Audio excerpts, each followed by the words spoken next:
ఆ మరుసటి రోజు ఉదయాన్ని నేనెప్పటికీ మర్చిపోలేను. సూర్యుడు తన పసిడి కిరణాలతో లోకానికి వెలుగు ప్రసాదించిన నా పైకి మాత్రం నలువైపుల నుంచి కారు చీకట్లు కమ్ముకొచ్చాయి. ప్రేమ గుడ్డిదే. అది నా విషయంలో 100% నిజమైంది. సోనియా ప్రేమలో పడి నేను హత్య చేయడానికి కూడా సిద్ధపడ్డానంటే ప్రేమ గుడ్డిది కాకపోతే మరేమిటి? అప్పుడు నేనున్న పరిస్థితిలో నాకు తెలిసిందల్లా ఒకటి, ఎలాగైనా సోనియాని నేను సొంతం చేసుకోవాలి. దానికోసం నేను ఏం చేయడానికైనా సిద్ధపడ్డాను. సోనియా, ఏంటమ్మర్? నువ్వు నాతోనే ఉంటూ వేరే ఎవరి గురించో ఆలోచిస్తున్నావు సోనియా. నువ్వు చాలా తెలివైన వాడివి అమర్. నా మనసులో ఉన్నది కరెక్ట్గా గెస్ చేశావు. ఇదిగో, ఇప్పుడు నేను అనుష గురించి ఆలోచిస్తున్నాను. అనుష గురించి ఆలోచిస్తున్నావా? ఇప్పుడా? నేను ఆలోచించేది ఏమిటంటే, రోహిత్ పోయాక అనుష పరిస్థితి ఏమవుతుంది? ఏమవుతుంది? ఈ ఆస్తుల సగానికి వారసురాలు అవుతుంది. ఆ తర్వాత కోటీశ్వరాల్లా చలామణి అవుతుంది. కోటీశ్వరరాలా? అనుష మేజర్ అయ్యేలోగా వాళ్ళమ్మ తన ప్రాపర్టీని పేకాటికి తాగుడికి తగలేస్తుంది. తర్వాత ఆ పిల్ల పరిస్థితి? నువ్వు ఉన్నావుగా, నువ్వు కోటీశ్వరాలు అవుతావు. సగం ఆస్తి నీకు వస్తుందిగా, నువ్వు చూసుకోవచ్చు కదా. అమర్, ఒక్క మాట చెప్పు. ఏదో ఒకటి చేసి ఆ ప్రాపర్టీ మొత్తం నాకు వచ్చేలా చేస్తే అప్పుడు అనుషాని మనమే చూసుకోవచ్చు కదా. ఏమిటి నువ్వు అనేది? అమర్, ఏదో ఒకటి చేసి రోహిత్ రాసిన వీలునామాని మార్చేస్తే నువ్వు లాయర్వేగా, నువ్వు తలుచుకుంటే చేయలేందేముంది? నీకేమైనా పిచ్చి పట్టిదా? ఇంపాసిబుల్. మనం చెయ్యబోయేది హత్య. చిన్నపిల్లలు ఆడుకునే ఆట కాదు. మనం అలాంటి పనులు ఏమీ చేయకూడదు. ఆ తర్వాత మన మీద అనుమానం వస్తుంది. ఎవ్వరికీ అనుమానం రాకూడదు. చూడు, మనం ఎప్పుడూ పోలీసుల్ని లాయర్లని తక్కువ అంచనా వేయకూడదు. ఇలాంటి తప్పులు చేస్తే వాళ్ళకి దొరికిపోతాం.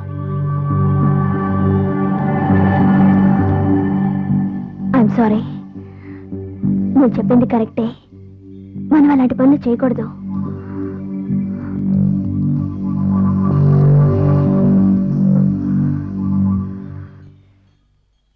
అప్పటి నుంచి నేను సోనియా వాళ్ళ ఇంట్లో కలుసుకోవడం మానేశాం.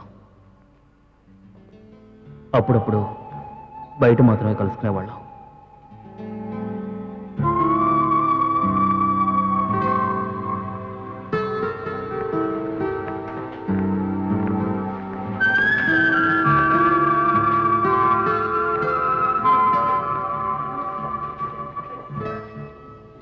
ఆ ఐటెం రెడీ చేసి పెట్టాను. మరి ఆ మాట ఫోన్లో ఎందుకు చెప్పలేదు? కావాలని. ఇలాంటి విషయాలు ఫోన్లో చెప్పకూడదు. అంతా పక్కాగా రెడీ చేసి పెట్టాను. నువ్వు ఒక్క విషయం కరెక్ట్గా గుర్తుంచుకోవాలి సోనియా. ఆదివారం రాత్రి 2:30కి, కరెక్ట్గా 2:30కి, గుర్తుందిగా? ఎట్టి పరిస్థితుల్లోనూ ఆ టైం తప్పకూడదు. కరెక్ట్గా ఆ టైంకి అతన్ని బయటికి పంపించాలి, ఎలాగైనా సరే. అంతే. ఆ తర్వాత మనం కలుసుకుంటే మన మధ్యకు అతను రాలేడు.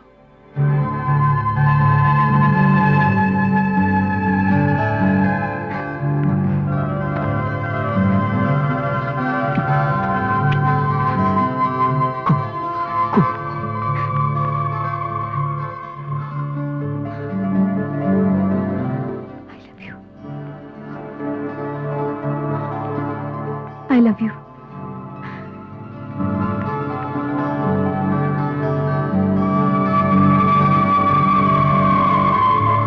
నా జీవిత పయనానికి గమ్యం ఏమిటో నాకు తెలియడం లేదు. అసలు ఈ ప్రేమ అనేది ఏ రకానికి చెందింది? ఇది ఏం కోరుకుంటుంది? చీకట, వెలుతురా, స్వార్థమా, త్యాగమా, సుఖమా, దుఃఖమా, జీవితమా, మరణమా?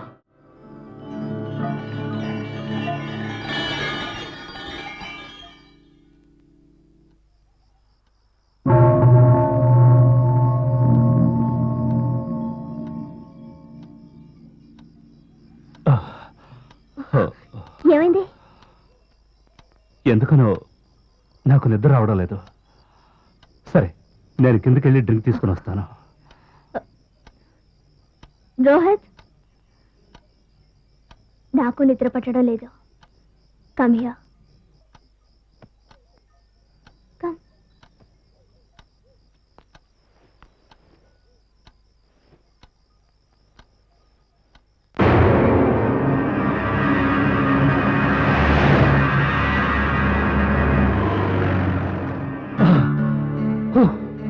బాబోయ్, చాలు బాబోయ్, చాలు.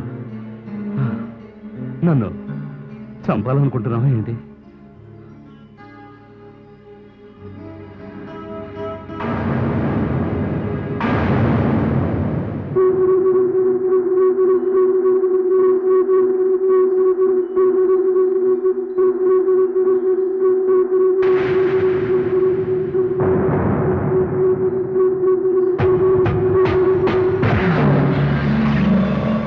రోహిత్, ఎవడో దొంగొచ్చినట్టున్నాడు.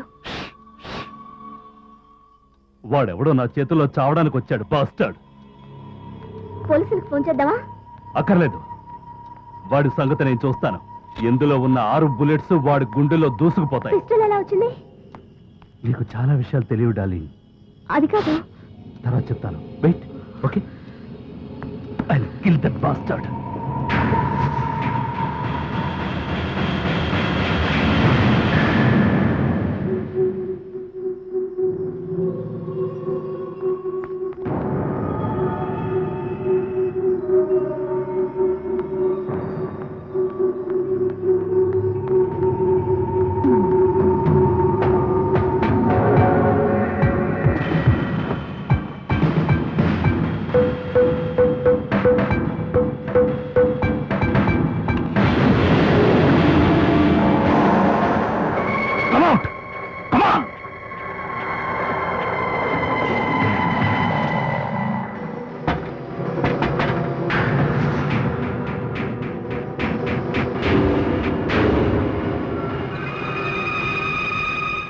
Come out, bastard! నువ్వు రావద్దు.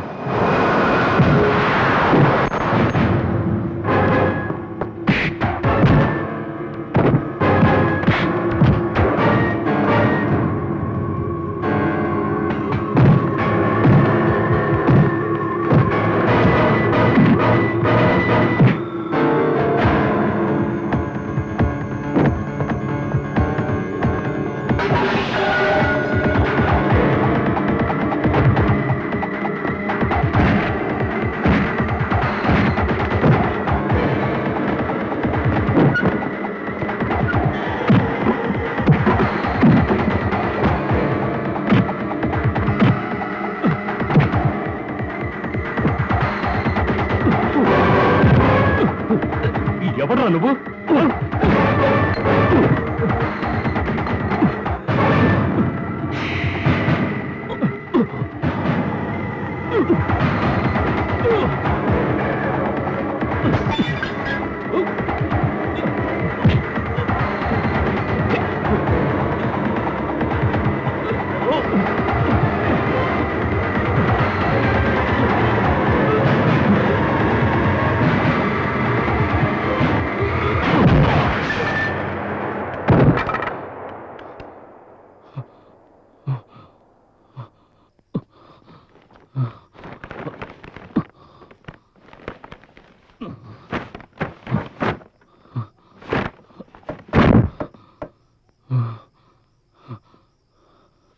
ఈ చోటుని శుభ్రంగా క్లీన్ చేసాయి.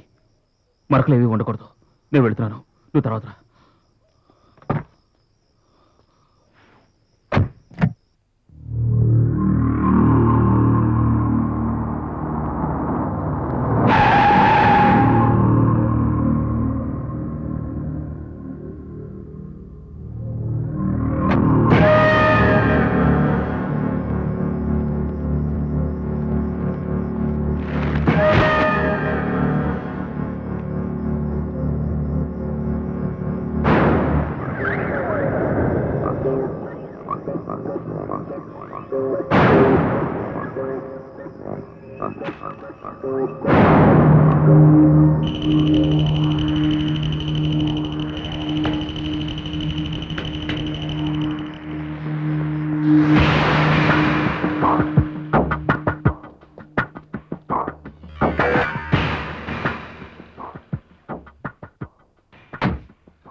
చెప్పినవన్నీ నీకు గుర్తున్నాయిగా.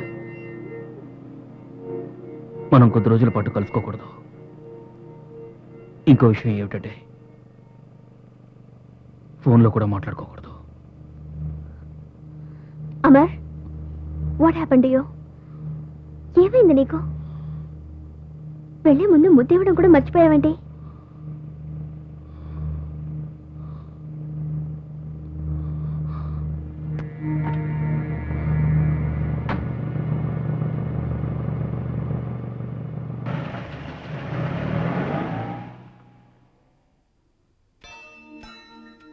సోనియా వెళ్ళిపోయిన తర్వాత నా అడుగులు తడబడ్డం మొదలుపెట్టాయి.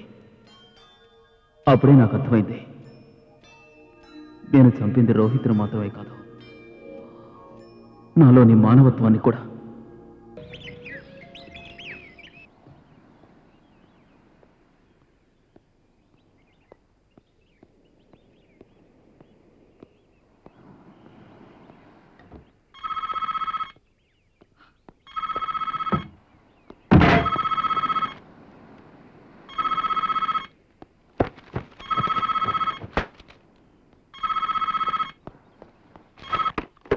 చెప్పండి.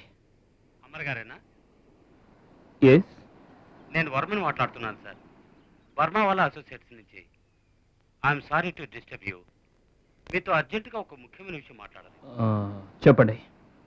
నేను రోహిత్ చౌదరి గారికి లీగల్ అడ్వైజర్ని, వారికి లాయర్ని కూడా. చెప్పండి.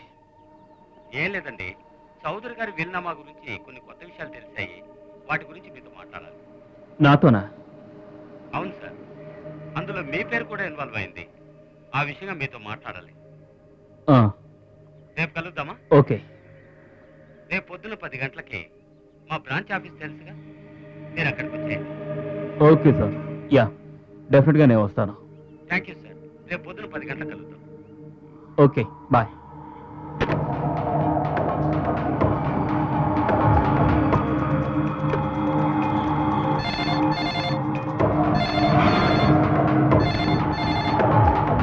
Come. Pick up the phone.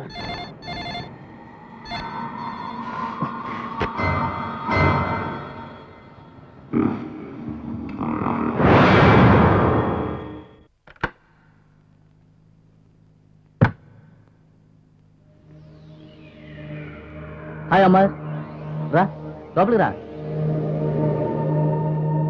రా కూర్చో. Meet Mr Karim Burmawala from Burmawala associates. Mr Priyanka Chaudhary. Hello. Rohit గారి చెల్లెలు. హాయ్. ఈవిడ సోనియా చౌదరి. హలో. హలో. ఏం తీసుకుంటావు? ఏమొద్దు. Well sir, thank you for coming mister Amar. No mention. మిమ్మల్ని ఇక్కడికి ఎందుకు రమ్మన్నామంటే చనిపోయిన రోహిత్ చౌదరి గారి కొత్త వీలునామా గురించి మాట్లాడడానికి. ఆ వీలునామాకి సంబంధించి ముఖ్యమైన వాళ్ళలో మీ పేరు కూడా ఉంది.